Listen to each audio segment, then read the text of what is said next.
Good morning, everyone. Before we get into today's lesson, I just want to say, and I think I've said to some of you via email, the video projects look great. We will be doing a viewing party on Friday. For those few of you who said you don't want other people to see it, I want you to rethink that because otherwise we're going to have a class where we don't have a viewing party. And I want to have a little viewing party for this on Friday. So, the few of you who said no also aren't even on camera. Some of you, anyway, aren't on camera, so I'm confused why you made that choice for your projects. But we're going to have a viewing party on Friday, so really reach out to me if that is detrimental to your health, let's say. Because if you just don't want to do it, I'm going to ask you to push through, but if it's something that's a real ordeal for you, reach out to me. Okay, so we're going back in time. Some of you may remember this from the video I made. Some of you aren't watching the videos. Most of you are, though, about simplifying radicals. Because today you're going to solve some geometry word problems using your really kind of amazing knowledge already of solving quadratic equations. So if you remember, we talked about simplifying radicals where for the smaller triangle here, if you can remember, I showed you that it was rad 10, but for the larger right triangle, the side length is 2 rad 10 because it's twice as long. You're going to be doing some foiling again, as well as doing some multiplication with radicals. So I just want to do a little bit of review, as well as right triangle theorem. If I haven't told you why I don't call it Pythagorean theorem, just reach out to me there as well. Okay, so I think in checking our answer here, I want you to know how to deal with multiplication of radical terms. It's something you probably have done already, but I don't want to take anything for granted.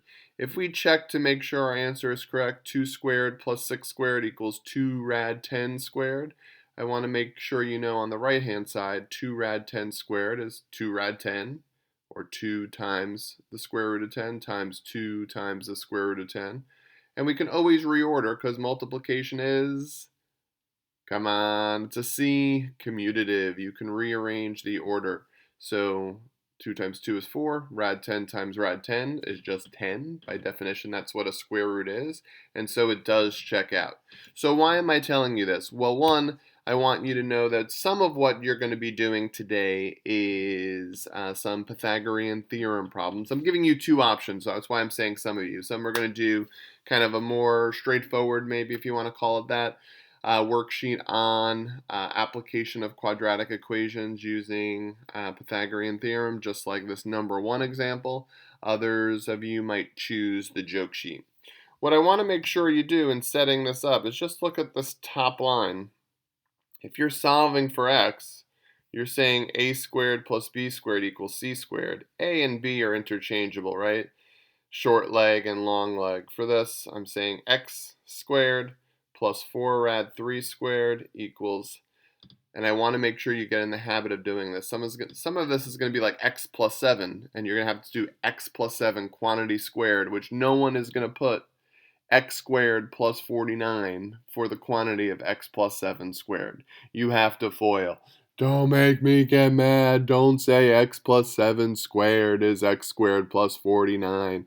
It's x squared plus 14x plus 49 if you recognize the pattern of perfect square trinomials. If you don't, then just FOIL it and get the answer. Anyway, x squared plus 48 equals 4x squared. 48 equals 3x squared, just some inverse operations. Divide by 3. X squared equals 16. So x equals 4 or negative 4, right? Wrong! You can't have negative 4, right? There's no negative distance. There's no negative side lengths for triangles. So you would just say the side length is 4. So are you done now? 4, let's... No! I want you to make sure you're saying the short leg is 4 units long. The hypotenuse is 8 units long. And that's really all you need to do. But even for like shorter shortcuts, I want you to know about... if you go to Math is Fun or anywhere where you can get a list of Pythagorean triples, most of the time you can kind of figure it out, right? If you have, like you do on one of the joke sheets, spoiler alert, that it says one side length is x, the other side length is x plus 7, the hypotenuse is 13. If you recognize these very few Pythagorean triples, I'm going to show you more than a few, but really, most of these like right triangle problems, I'll give you a big hint even for like SATs and stuff like that. If you see a Pythagorean theorem problem or a right triangle problem, most likely one of these first 5 Pythagorean triples is going to be the answer to your problem, or some formation of it, like 3, 4, 5, 6, 8, 10, 33, 44, 55. If you multiply each of the side lengths by the same number, you'll get a similar triangle, right? A triangle where all the side lengths are in proportion with one another. So if you just know these first, like I would say 5 series of Pythagorean triples and know that you can do some fancy footwork with them, right? 5, 12, 13. So that means also 10, 24, 26 is also a valid right triangle. All right, so I'll let you explore that on your own. Same thing with this problem. There's something called, this happens to be a 30, 60, 90 triangle. So there's some relationships there between the short leg and the hypotenuse. But for these, your shortcut is probably just to do it the way we did it here. So this is the one I was talking about, right? X plus 7, 13. You can do all this crazy footwork. I don't know why I keep saying footwork today. And then you're solving a quadratic equation and it gets all trickery and stuff.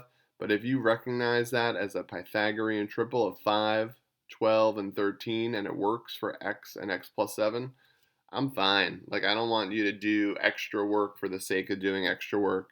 At this point, whatever strategy you can find to solve these problems, just go for it.